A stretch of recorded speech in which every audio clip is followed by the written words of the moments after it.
మీ పేరు చెప్పండి సార్. బయా డిస్ట్రిక్ట్ కోఆపరేటివ్ ఆఫీసర్ కడప. భారతదేశ వ్యాప్తంగా 29వ తారీఖు నుండి ఈ నెల 6వ తారీఖు వరకు ఈ సహకార వారోత్సవాలు జరుగుతున్నాయి. దానికి మెయిన్ కారణం ఏమంటే కేంద్ర ప్రభుత్వంలో ఈ సహకార శాఖ స్టార్ట్ అయ్యి 5 సంవత్సరాలు అయింది.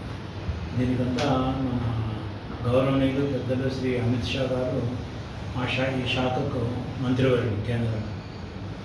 అదేవిధంగా దేశవ్యాప్తంగా ఈ వారోత్సవాలు జరుగుతున్నాయి. అందులో భాగంగా మన రాష్ట్రంలో కూడా జరుగుతున్నాయి. సో ఈరోజు మనం DCMS మన హోలిస్టిక్ హాస్పిటల్స్ వారి యొక్క ఆధ్వర్యంలో ఉచిత వైద్య శిబిరము DCMSలో ఏర్పాటు చేయడం జరిగింది. సో దీనికి సంబంధించి DCMS మెంబర్లు కావచ్చు, ఇతరులు కావచ్చు, సో ప్రజలందరూ కూడా, టౌన్లో ఉన్న ప్రజలందరూ కూడా ఈ ఉచిత వైద్య శిబిరం నుంచి వాళ్ళ యొక్క సేవలను కూడా వినియోగించుకోవాల్సిందిగా సో అందరినీ కోరడం జరిగింది. మార్నింగ్ అంతా కూడా పెద్ద ఎత్తున ఈ మెంబర్లు మరియు ఇతరులు కూడా రావడము, చెకింగ్ చేయించుకోవడం ఇవన్నీ జరుగుతున్నాయి. అక్కడ ఓన్లీ చెకింగ్ ఒకటే కాకుండా ఉచిత మెడిసిన్స్ కూడా ఇస్తున్నారు. కాబట్టి దయచేసి కడప ప్రజలందరూ కూడా ఈ అవకాశాన్ని సద్వినియోగం చేసుకోవాల్సిందిగా కోరుతున్నాను. మీ పేరు sir? Venkata Subbaiah, DC Kadapa. DC